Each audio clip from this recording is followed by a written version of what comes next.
আগুন দেখেছো? সব কিছুকে পুড়িয়ে ঝুড়িয়ে ছারখার করে দেয়, কিন্তু সেও এক সময় নিস্তেজ হয়ে যায়। যখন আর পোড়ার কিছু থাকে না, সে এমনিতেই নেমে যায়। হ্যাঁ, এমনিতেই নেমে যায়। তুমি কি ভাবছো? তুমি কি ভাবছো? পুড়ে ঝরে ছারখার করে দেবে, কিন্তু একদিন তুমিও নিস্তেজ হয়ে যাবে। হ্যাঁ, তুমিও নিস্তেজ হয়ে যাবে। তোমার নিজের কাছে সেই দিন নিজেকে অপরাধী মনে হবে যে আমি আমি কি করলাম, একটা মানুষকে নিয়ে কি খেলাটাই না খেললাম। তখন তুমি অবশ্যই অনুতপ্ত হবে, কিন্তু তখন তোমার কিছু করার থাকবে না, কিছু করার থাকবে না।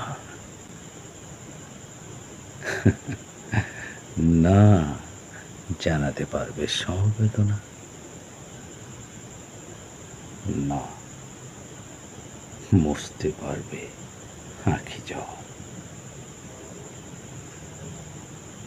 সেই দিন বেশি দূরে নয়, সেই দিন তোমার খুব কাছাকাছি।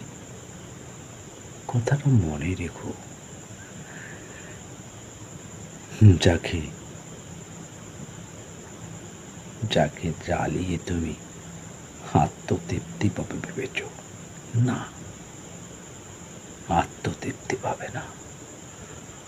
আত্ম উপলব্ধি তোমাকে এমন ভাবে ধিক্কার দেবে, সেদিন সেদিন তুমি নিজেকে নিজেই ঘৃণা করবে। এর চেয়ে সত্য হয়তো আর হবে না।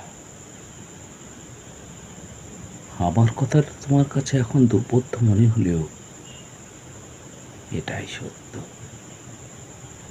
এটাই তুমি তোমার সামনে দেখতে পাবে। ঠিক আর সে সামনে দাঁড়িয়ে মানুষ যেমন দেখে, তুমিও তেমনি দেখবে। তোমাকে কিন্তু একদিন আফসোস করতেই হবে, তোমাকে কিন্তু এক বিন্দু হলেও চোখের পানি ফেলতেই হবে, না হলে আমি বলবো তোমার ভেতরে কোনো মানুষত্বই ছিল না, মানুষত্বই নেই। বর্তমান, ভবিষ্যৎ, অতীত, তুমি মানুষ কুলের একটা কলঙ্ক। কিন্তু না, তা হবে না, তা হতে পারে না। তোমাকে অনুতপ্ত হতেই হবে।